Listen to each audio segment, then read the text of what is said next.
That's Mike, News at 9। Iran के सर्वोच्च नेता अयातुल्ला अली खामनेई की अमेरिका और इजराइल के संयुक्त हमलों में मौत के बाद मध्य पूर्व में संकट और गहरा गया है। ईरान में पूर्व भारतीय राजदूत डीपी श्रीवास्तव का कहना है कि यह हमला परमाणु मुद्दे से आगे सत्ता परिवर्तन का लक्ष्य रखता है, क्योंकि हमलों से ठीक पहले जिनेवा में अप्रत्यक्ष वार्ता में ईरान ने यूरेनियम भंडारण कम करने पर सहमति जताई थी, जिससे ब्रेकआउट का खतरा खत्म हो रहा था। एक जाने माने अखबार में अपने लेख में उन्होंने लिखा कि ईरान ने अंतरिम परिषद गठित की है, जिसमें राष्ट्रपति मसूद पेजेश्कियन, न्यायाधीश मोहसिन एजेई और गार्जियन काउंसिल के सदस्य शामिल हैं, लेकिन युद्ध जारी रहने से उत्तराधिकार प्रक्रिया जटिल हो गई है। क्षेत्र में अमेरिकी ठिकानों पर ईरानी जवाबी हमले पड़े हैं और पड़ोसी देश होर्मुज जलडमरू मध्य बंद होने की आशंका से चिंतित हैं। श्रीवास्तव ने चाबहार पोर्ट को भारत के लिए महत्वपूर्ण बताया है, लेकिन कहा कि युद्ध विराम और बातचीत ही स्थिरता का रास्ता है। इधर अफगानिस्तान और पाकिस्तान के बीच इस सीमा पर भी तनाव चरम पर पहुंच गया है। तालिबान सरकार ने दावा किया है कि उसकी वायुसेना ने पाकिस्तान में रावलपिंडी के बेहद संवेदनशील नूर खान एयरबेस सहित कई सैन्य ठिकानों पर सटीक ड्रोन हमले किए हैं। इनमें क्वेटा का 12वां डिवीजन मुख्यालय और मोहम्मद एजेंसी का ख्वाजा जई कैंप शामिल है। तालिबान के एक मंत्री ने काबुल में कहा कि उनके लड़ाके विवादास्पद डूरंड लाइन पार कर पाकिस्तान क्षेत्र में घुसे और हमले किए।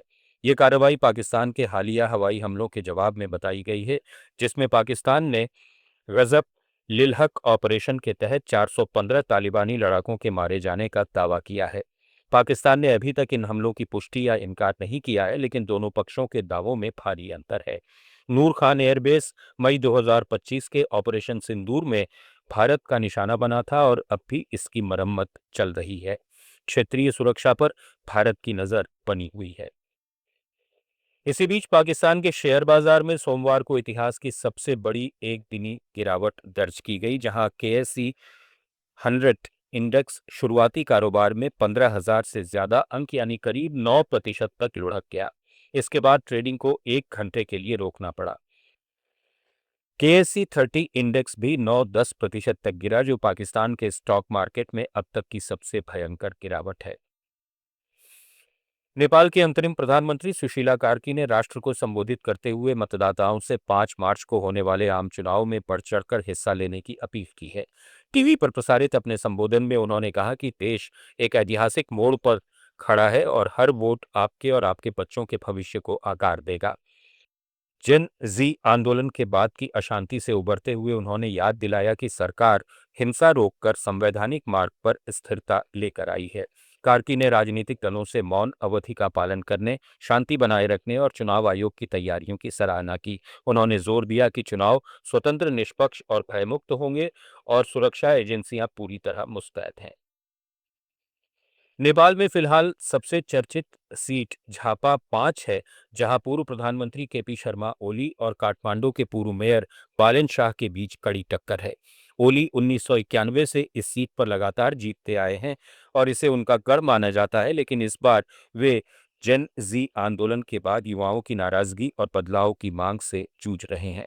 बालेन शाह राष्ट्रीय स्वतंत्र पार्टी के प्रधानमंत्री पद के दावेदार हैं। वे युवाओं के बीच काफी लोकप्रिय हैं और अब की बार बालेन सरकार का नारा लग रहा है। स्थानीय लोग विकास के कामों की तारीफ करते हैं, लेकिन ओली पर पिछले साल के प्रदर्शनों में हिंसा का आरोप भी लगाते हैं। बालेन के कुछ विवादों के बावजूद कई मतदाता उन्हें नया विकल्प मान रहे हैं। ये चुनाव नेपाल की राजनीति में नई पीढ़ी बनाम पुरानी स्थापना का प्रतीक बन गया है।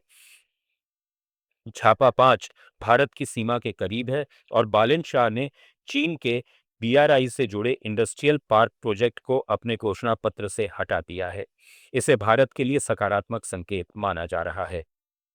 न्यूज एट 9 में फिलहाल इतना ही। जुड़े रहिए लेट्स माइक के साथ। आप सुन रहे थे let's mike more than radio. Follow कीजिए हमें हमारे सोशल मीडिया प्लेटफॉर्म्स पर। It's time for news. It's time for More Than Radio. Presenting the first radio news app, Let's Mike.